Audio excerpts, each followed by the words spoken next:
35,000 feet above the Pacific Ocean, a Korean mafia boss, one of the most powerful and feared men on the West Coast, stands trembling in first class.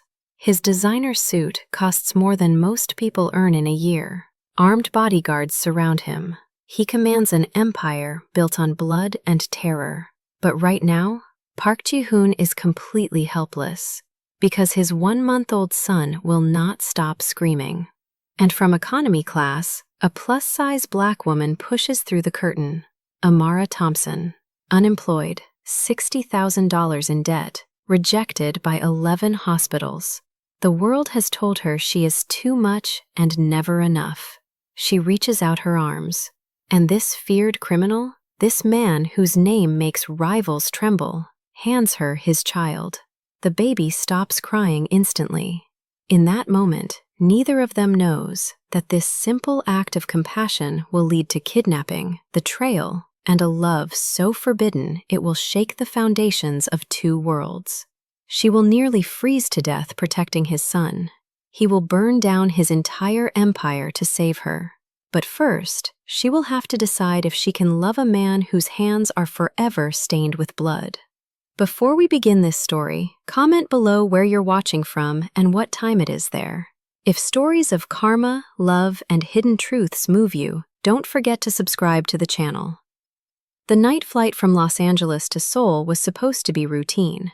For Park Ji-hoon, the 34-year-old supreme leader of the Baekho criminal organization, routine meant first-class seats, armed bodyguards positioned strategically throughout the cabin, and absolute control over every variable. But on this cursed night at 35,000 feet above the Pacific Ocean, the most powerful Korean mafia boss on the West Coast was learning a devastating truth. Some things cannot be bought, threatened, or controlled.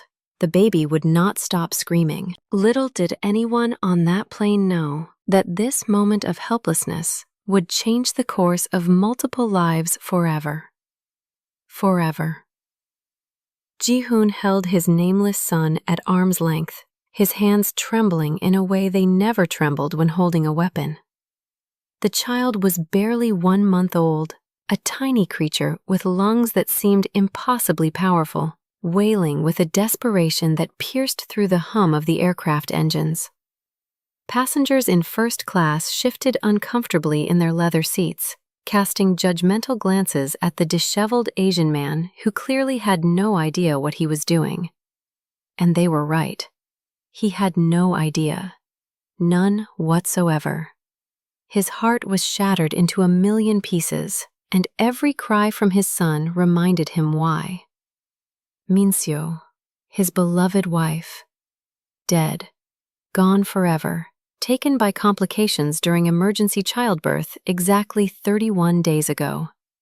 She had been the one who wanted this baby so desperately, who had dreamed of motherhood, who had painted the nursery in soft yellows and greens while Ji-hoon pretended his criminal empire wouldn't touch their family life. And now she was buried in a cemetery overlooking the hills of Seoul, and Ji-hoon was alone with a child he couldn't bear to look at, because every time he gazed into those tiny eyes, he saw her. He saw her, and the guilt crushed his soul like a weight he could never lift. "Sir, perhaps if you tried the pacifier again?" A flight attendant hovered nervously, her smile strained. Ji-hoon's jaw tightened.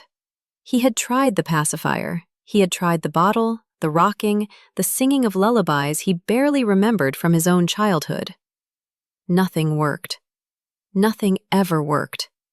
In the past month, he had hired 7 different nannies, and each one had quit within days, unable to soothe the inconsolable infant. His subordinates, men who killed without hesitation, who dismembered enemies and dissolved bodies in acid, looked at the crying baby with more fear than they showed rival gang leaders. "Leave us," Ji-hoon commanded, his voice cold despite the panic rising in his chest. The flight attendant retreated quickly. Kang Bae-ho, Ji-hoon's most trusted lieutenant, leaned closer from the adjacent seat, hand instinctively moving toward the concealed weapon beneath his jacket, as if a gun could solve this particular problem. "Boss, maybe we should..." I said, leave us. Tejo nodded and moved away, joining the other guards scattered through the first-class cabin. Ji-hoon was alone with his screaming son, surrounded by strangers who saw only an incompetent father, not knowing they were witnessing the private collapse of one of the most dangerous men in America. And then, she appeared. Amara Thompson had been trying to sleep in seat 34C, economy class, wedged between a snoring businessman and a teenager with headphones so loud she could hear the bass from 3 seats away. The black woman had kicked off her too tight shoes hours ago, her plus-size body aching from the cramped space that was never designed for someone of her generous proportions. She was exhausted, bone-deep, soul-crushing exhausted. The kind of tiredness that comes from years of fighting a world that constantly told her she was too much and never enough at the same time. The job interview in San Francisco had been a disaster. Another hospital, another rejection hidden behind polite phrases. We'll be in touch. Your qualifications are impressive, but the position has been filled internally. She knew what they really meant. They took one look at her dark skin and her full figure and decided she didn't fit their image. No matter that she had graduated top of her nursing class, no matter that she had a genuine gift, for calming distressed newborns. No matter that she had sacrificed everything to become a neonatal nurse, accumulating $60,000 in student debt that hung around her neck like a noose. What nobody knew about Amara Thompson was that she possessed something that couldn't be taught in any nursing program, an almost mystical ability to soothe any baby, any child, no matter how distressed. The crying from first class had started 20 minutes ago, and it hadn't stopped. It pierced through the curtain dividing the classes, through the engine noise, through her attempts at sleep. But it wasn't the disruption that finally made Amara unbuckle her seatbelt. It was the sound itself. She had spent 5 years in neonatal intensive care units. She knew baby cries the way musicians knew notes. And this cry? This was not just hunger or discomfort. This was a baby in profound emotional distress. A baby who needed something that wasn't being given. Her heart wouldn't let her stay seated. It simply wouldn't. "Ma'am, you can't go up there." The flight attendant blocked her path with a practiced smile. "First class is restricted." Amara straightened her spine. She was used to being told where she couldn't go, what she couldn't do, who she couldn't be. She had heard it her entire life, and she had learned, through tears and struggle and quiet resilience, that sometimes you had to walk through doors that weren't opened for you. "That baby needs help," the black woman said firmly. "Real help. I'm a neonatal nurse." "I understand, but..." The crying intensified, reaching a pitch that made nearby passengers wince. Amara didn't wait for permission. She moved past the attendant with a grace that belied her size, pushing through the curtain into first class. What she saw stopped her breath for a moment. A devastatingly handsome Korean man in a designer suit worth more than her annual salary, holding a tiny infant as if it were a bomb about to explode. His eyes were wild with something she recognized instantly, the look of a parent drowning in their own inadequacy. And surrounding him, she noticed with sudden unease, were several large men with cold eyes and suspicious bulges beneath their jackets. Mal sabia Amara que ao cruzar aquela cortina, ela estava entrando num mundo do qual jamais sairia completamente ilesa. Jamais. "May I try?" Her voice came out calm, steady, maternal, the way it always did when children were involved. Ji-hoon looked up at the black woman standing before him. For a moment, his trained instincts assessed her as a potential threat. Large frame, confident posture, dark skin glowing under the cabin lights, warm brown eyes that held no fear. only compassion. His guards tensed, hands moving toward weapons, but the baby screamed again, and Ji-hoon's walls crumbled. "Please," he whispered, a word he hadn't spoken in years. "Please help me." Amara reached out her arms, and Ji-hoon, the feared leader of the Pekul, the man whose name made rival gang members tremble, handed his most precious possession to a complete stranger. A black woman from economy class whose name he didn't even know. And what happened next would haunt Park Ji-hoon for the rest of his life, in the most beautiful way possible. The moment the baby touched Amara's chest, something shifted in the very air of that first-class cabin. The black woman cradled the tiny infant against her generous bosom, adjusting the position with practiced expertise, one hand supporting the fragile neck, while the other pressed gently against the small of the baby's back. She began to hum, a low, melodic sound that seemed to vibrate from somewhere deep within her soul. A lullaby without words that carried centuries of maternal wisdom passed down through generations of black women who had soothed countless children, both their own and others. And then, silence. The baby stopped crying. Just like that, as if someone had flipped a switch. The tiny body relaxed against Amara's warmth, the desperate wails dissolving into soft hiccups, then gentle breathing, then peaceful sleep. The entire first-class cabin seemed to exhale collectively. Passengers returning to their champagne and their movies. The crisis averted. But for Park Ji-hoon, the crisis was only beginning. He stared at the black woman holding his son, his shattered heart experiencing something it hadn't felt in 31 days of grief and guilt and crushing despair. Hope. Dangerous, terrifying, beautiful hope. This stranger, this plus-size black woman from economy class, had done in 30 seconds what he couldn't accomplish in an entire month. What 7 professional nannies couldn't achieve. What all his billions of dollars and all his criminal power couldn't buy. How? The word escaped his lips before he could stop it. Raw and vulnerable. How did you do that? Amara looked up at him, and for the first time, she truly saw the man before her. Not the expensive suit, not the intimidating bodyguards. She saw the dark circles beneath his eyes, the tremor in his hands, the hollow devastation of someone who had lost everything that mattered. She saw a father who was drowning. "Babies know," she said softly, still swaying gently with the sleeping infant. "They feel everything we feel. Fear, anxiety, grief."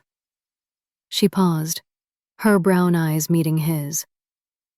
"This little one has been carrying your pain, sir. Babies do that. They absorb what we can't express." Ji-hoon felt as if she had reached inside his chest and exposed his bleeding heart to the cabin lights. No one spoke to him this way. No one dared to see past the mask he wore. His subordinates saw a ruthless leader. His enemies saw a monster. His business associates saw a calculating machine. But this woman, this black woman whose name he still didn't know, saw the broken man beneath it all. Little did Amara know that in this moment, she had awakened something in the Korean Mafia boss that he believed had died alongside his wife. The capacity to feel. "What's his name?" Amara asked, stroking the baby's cheek with infinite tenderness. The question hit Ji-hoon like a physical blow. His face contorted with shame, an emotion so foreign to him that his guards exchanged alarmed glances, hands tightening on concealed weapons. I haven't. Ji-hoon couldn't finish the sentence. The truth was too damning.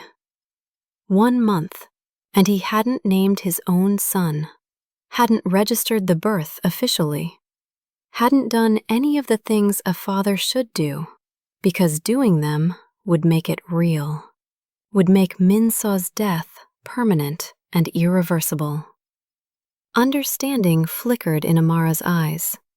Not judgment, not pity, but genuine compassion. The Black woman had seen grief in many forms during her years in neonatal wards. She had held mothers who lost babies, fathers who couldn't cope, families shattered by tragedy. She recognized the particular agony of someone who was punishing themselves by refusing to move forward. "He needs a name," she said gently. "He needs to exist in this world, even if existing hurts." "I know." Ji-hoon's voice cracked. "I know." The remainder of the flight passed in a strange, suspended reality. Amara stayed in first class at Ji-hoon's insistence, his guards reluctantly making space for the Black woman who had somehow become essential. She held the baby for hours, teaching Ji-hoon small things: how to support the head, how to recognize hunger cries versus discomfort cries, how to burp properly after feeding. She was patient and warm, her plus-size body radiating a maternal comfort that seemed almost supernatural. Ji-hoon found himself talking, really talking. He told her about Min-seo, about the pregnancy that was supposed to be their greatest joy, about the emergency cesarean that saved the baby but couldn't save the mother. He didn't tell her about the Baekol, about the empire of blood and money he commanded, about the warehouse in Long Beach where 3 men were currently hanging from hooks awaiting his return. Some truths were too dark for even this confessional moment. When the plane finally landed in Seoul, Ji-hoon did something unprecedented, something that made Kang Dae-ho's eyes widen in genuine shock. "Your number," Ji-hoon said to Amara, his voice urgent. "Please." The Black woman hesitated. She had spent enough hours with this stranger to sense that something about him was dangerous. The guards, the deference of the flight crew, the way people seemed to orbit around him like planets around a dark sun. But she also saw the way he looked at his sleeping son now, with tentative love instead of frozen fear. She had witnessed something rare and precious, a wall beginning to crumble. "I'm just a nurse," she said carefully. "An unemployed one, actually." "Please." That word again, foreign on his tongue, desperate. Amara wrote her number on a napkin, her handwriting neat and practical. She didn't expect him to call. Men like this, wealthy and powerful and surrounded by people who anticipated their every need, didn't reach out to plus-size Black women from economy class. They returned to their glittering worlds and forgot about momentary connections with ordinary people. But what Amara Thompson didn't know, what she couldn't possibly imagine, was that Park Ji-hoon never forgot anything, and he never let go of what he wanted. 3 days later, Amara was sitting in her cramped apartment in South Los Angeles, sorting through a pile of bills that seemed to multiply like malevolent creatures. Rent overdue, student loans demanding payment, credit card statements showing a balance that made her physically nauseated.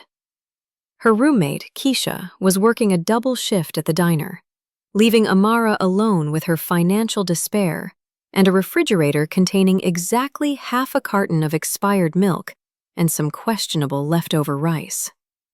The knock on the door startled her.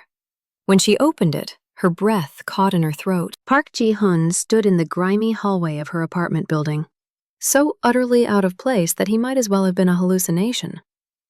Behind him, 2 of his guards attempted to look inconspicuous and failed miserably. their expensive suits and vigilant eyes marking them as creatures from another world entirely. "Mr. Park?" Amara gripped the doorframe, suddenly acutely aware of her faded sweatpants and the scarf wrapped around her natural hair. How do you know where I live?" Ji-hoon didn't answer the question. Men like him had ways of finding anyone, anywhere, and explaining those methods would only frighten her. Instead, he held up a folder, thick with documents. "I have a proposition for you," he said. $50,000 per month. Full benefits. Private quarters in my home. Your only responsibility would be caring for my son." Amara's mouth fell open. $50,000 per month. That was more money than she had made in an entire year at the hospital, before they fired her for having the audacity to report a doctor who was endangering newborns through negligence. That's insane," she stammered. "You don't even know me." "I know enough." Ji-hoon's dark eyes held hers with an intensity that made her skin prickle with awareness. "I know you were fired from Cedars-Sinai for filing a complaint against a physician. I know you have $63,000 in student debt. I know you've applied to 11 hospitals in the past 2 months and been rejected by all of them." The black woman's spine stiffened with indignation. He had investigated her.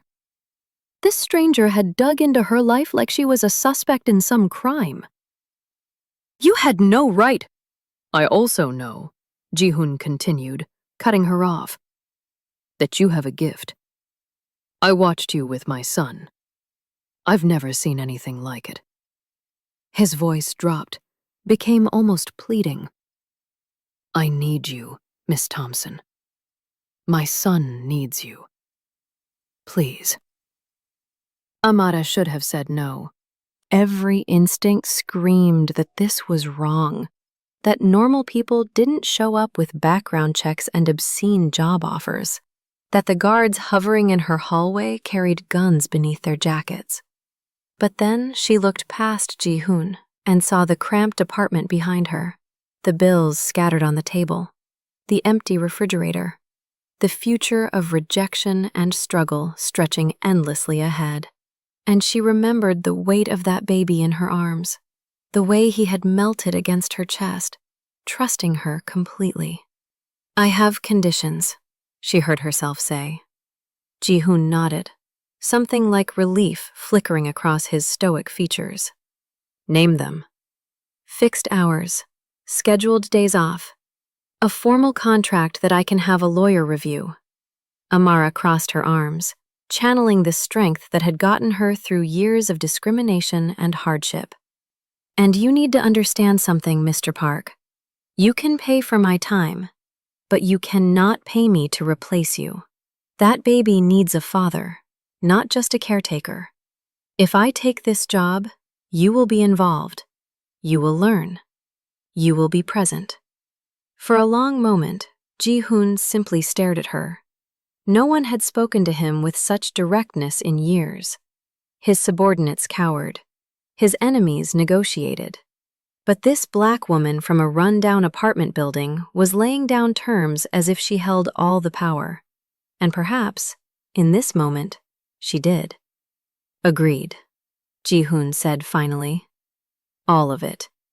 Little did either of them know that this agreement would lead them down a path of passion, danger, and a love so forbidden that it would shake the foundations of both their worlds, forever changing who they were and who they would become.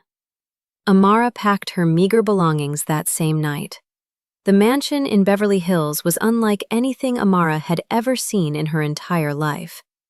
Gates that opened with silent precision, driveways that seemed to stretch for miles, gardens manicured with obsessive perfection, and the house itself a sprawling monument to obscene wealth that made the black woman's modest apartment feel like a distant, almost imaginary memory.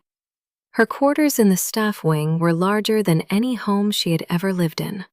A bedroom with a king-sized bed draped in Egyptian cotton, a private bathroom with a marble shower and a soaking tub, a small sitting room with a television bigger than her former kitchen table, and everywhere, the subtle signs of money beyond comprehension.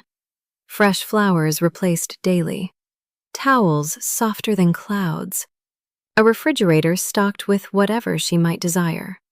But Amara Thompson was not a woman easily seduced by luxury. She had grown up in neighborhoods where gunshots were lullabies and roaches were roommates. She had fought her way through nursing school while working double shifts at a laundromat. She had learned, through years of struggle, that beautiful cages were still cages. And this mansion, she realized quickly, was definitely a cage. The first week revealed the truth of her employer's world. Armed guards patrolled the grounds at all hours. Men with cold eyes and colder souls came and went from Ji-hoon's office, speaking in rapid Korean that Amara couldn't understand but instinctively feared. She heard things late at night, things that made her blood freeze. Muffled sounds from the basement, cars arriving and leaving at strange hours, conversations that stopped abruptly whenever she entered a room. Little did Amara know that beneath her feet, in that very basement, men begged for mercy that would never come. But the baby needed her, and so she stayed. She named him Junho on the third week, when Ji-hoon finally admitted he couldn't do it himself.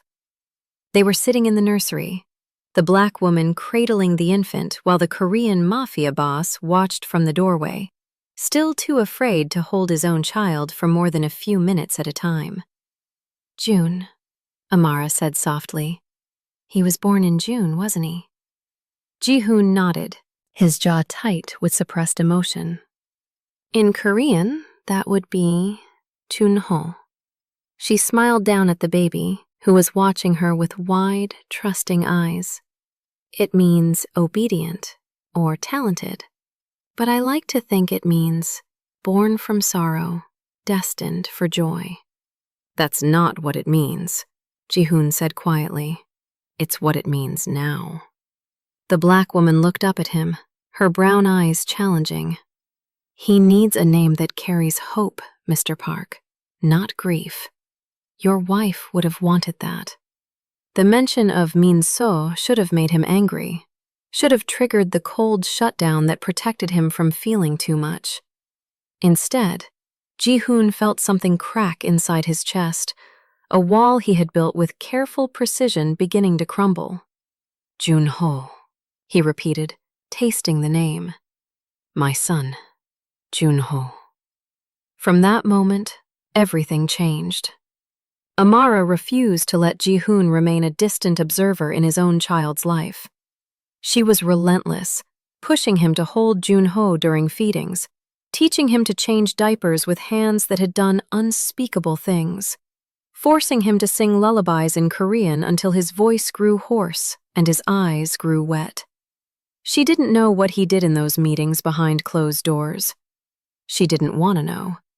But she knew that when he was with Junho, when he allowed himself to be a father instead of a monster, something beautiful emerged from beneath the darkness. "You're good at this," she told him one evening, watching him rock Junho to sleep with newfound confidence. "You just needed permission to try." Ji-hoon looked at her, and in his gaze was something that made the black woman's heart stutter dangerously. Gratitude, admiration, and beneath it all, burning with quiet intensity, desire. What Amara didn't know, what she couldn't possibly suspect, was that Park Ji-hoon had already fallen hopelessly, desperately, catastrophically in love with her.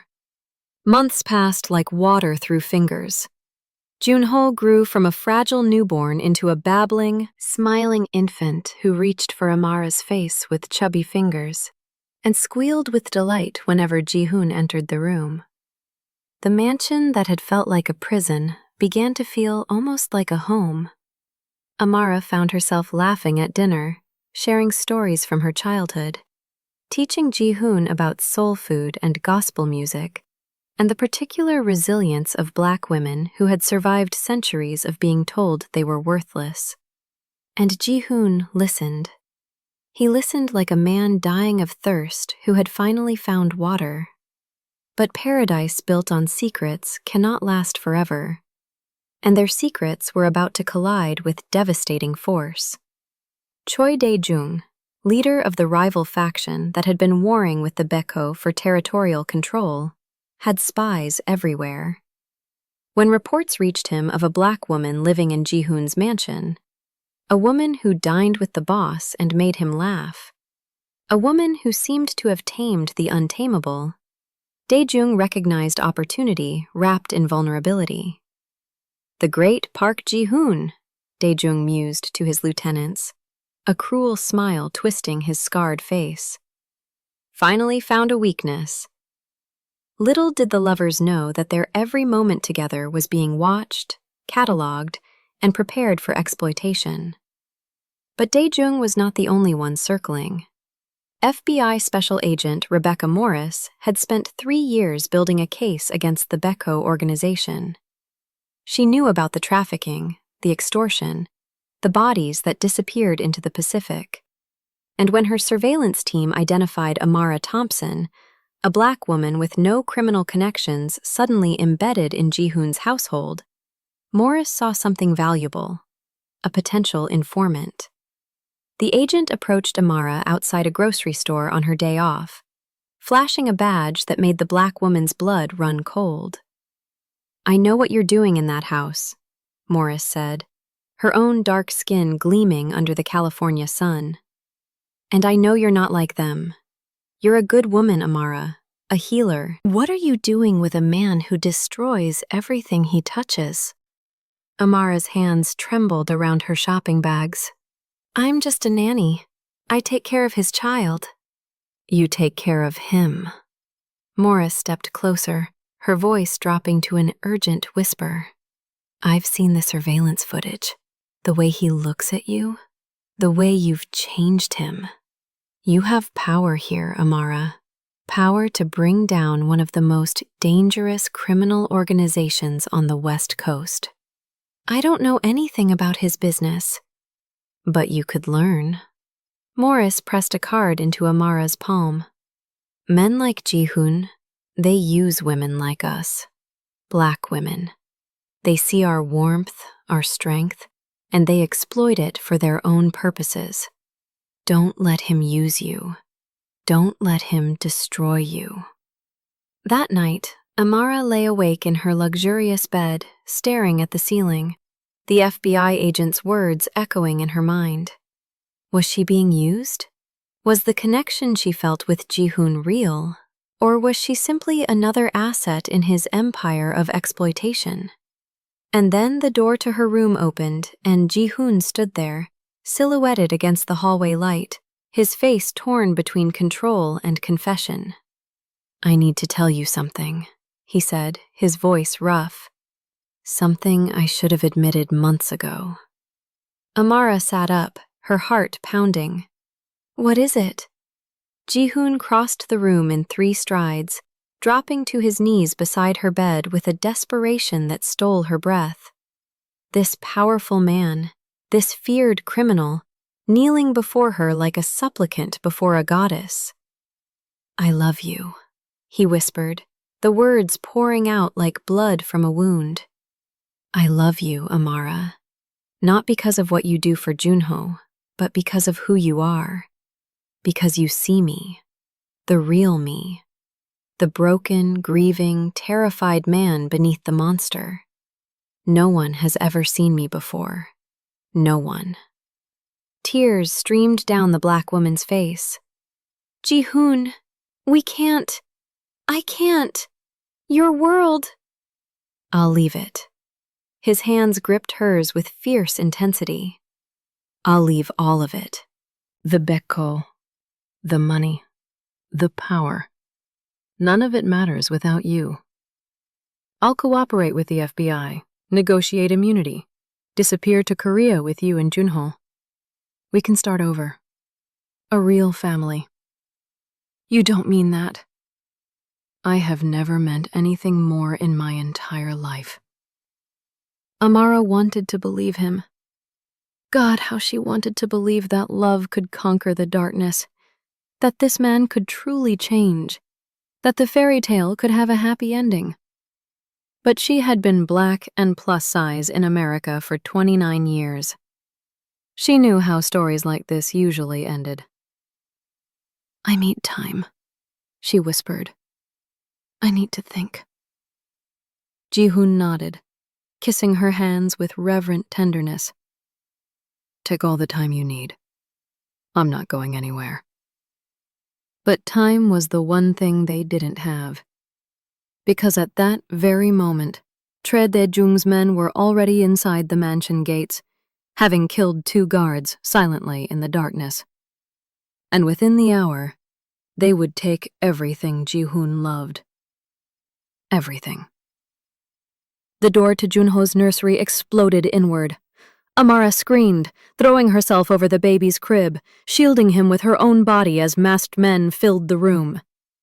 She fought like a lioness protecting her cub, scratching and biting, her plus-size frame a barrier between the attackers and the child she had come to love as her own. But there were too many of them. Too many hands grabbing her, too many weapons pointed at Junho's innocent face. Take them both, a voice commanded in Korean. The boss will want to see Ji-hoon's face when he realizes what he's lost. And as a cloth soaked in chloroform pressed against her nose and mouth, as darkness swallowed Amara's vision, one final thought blazed through her mind. Ji-hoon would come for them. He would burn the world down to find them. Little did she know how right she was, and how much that burning would cost them all. The warehouse was cold, so terribly, mercilessly cold. Amara regained consciousness slowly, her head throbbing with the remnants of whatever chemical they had used to knock her out. Her first thought, before she even opened her eyes, was Junho. Where was Junho? Was he alive? Was he hurt? The maternal terror that seized her chest was more powerful than any physical pain. The baby, she croaked, her voice raw. Where's the baby? Quiet.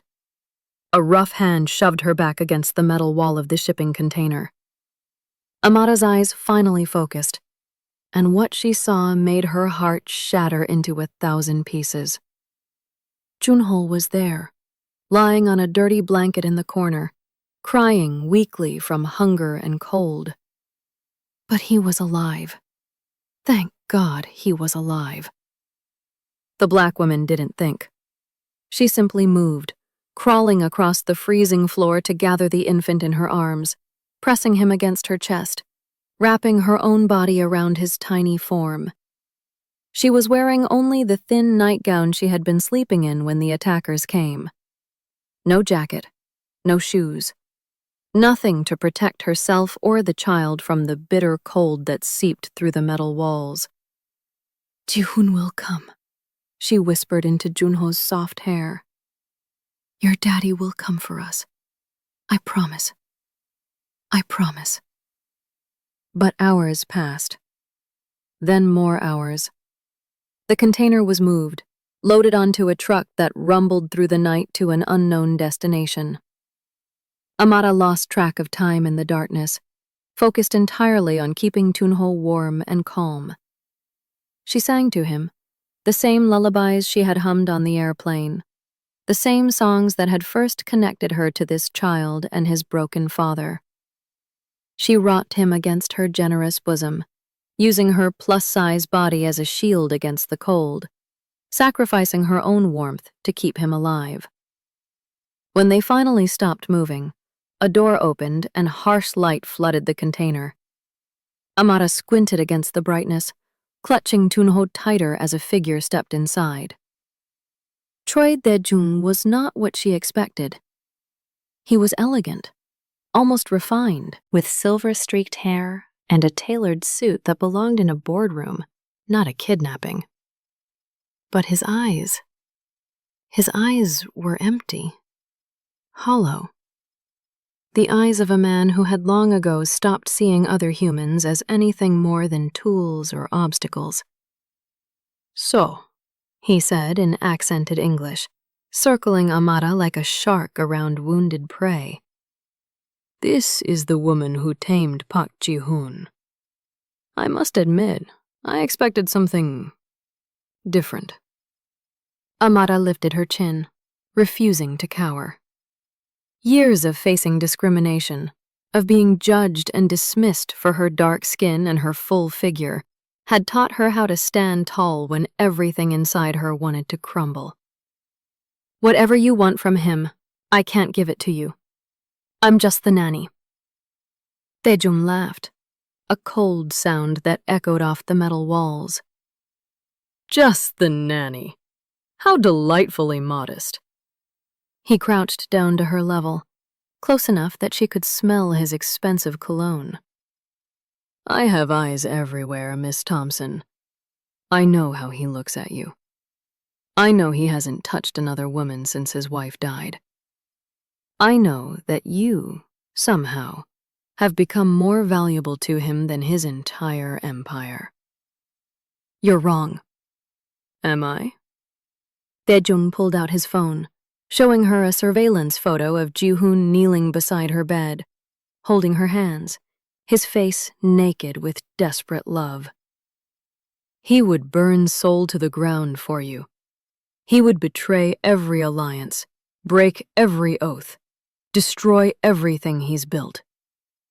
And that," Taejung smiled his empty smile, "that is exactly what I'm counting on." Little did Taejung know that at this very moment, Park Ji-hoon was doing something far more dangerous than burning Seoul. He was betraying his own blood. He was becoming an informant. The FBI field office in downtown Los Angeles had never seen anything like it.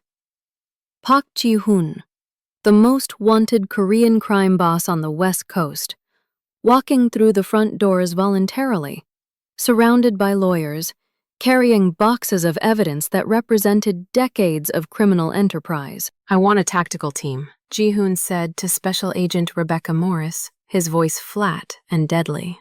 "Full FBI support for a rescue operation. In exchange, I give you everything. Names, accounts, routes, bodies. Everything the Beko has done for the past 20 years. Morris stared at him, stunned. This was the man she had been trying to catch for 3 years, the ghost who slipped through every net, who corrupted every witness, who seemed untouchable by any law enforcement agency in the world.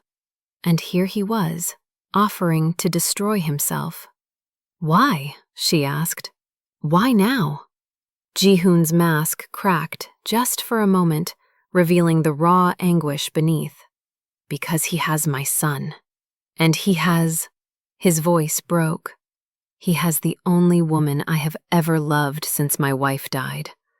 And I will pay any price, betray any loyalty, damn my own soul to eternal hell to get them back." Morris thought of Amara, the black woman she had tried to recruit in that grocery store parking lot.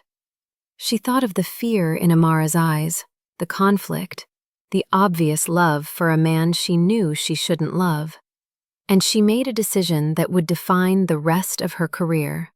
"We'll help you," Morris said. "But understand something, Park. After this is over, there's no going back. Your organization will be destroyed. Your allies will become enemies. You will spend years in prison, no matter what deal we make. Is she worth that?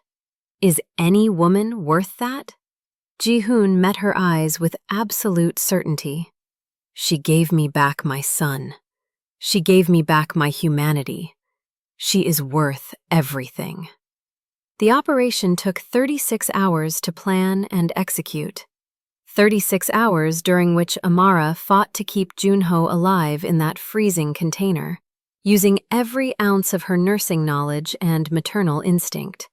She stripped off her nightgown, wrapping it around the baby for extra warmth, leaving herself in only her undergarments, shivering violently but refusing to let the child suffer.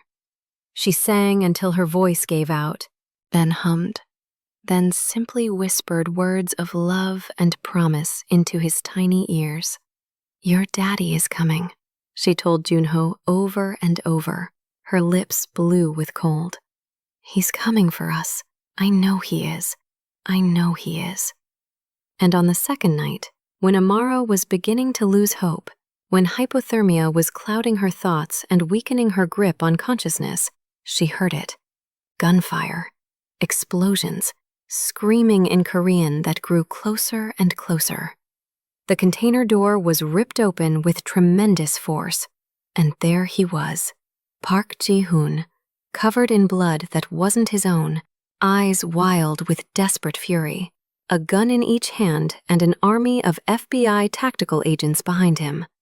"Amara!" His voice was a raw scream of terror and relief. "Amara!"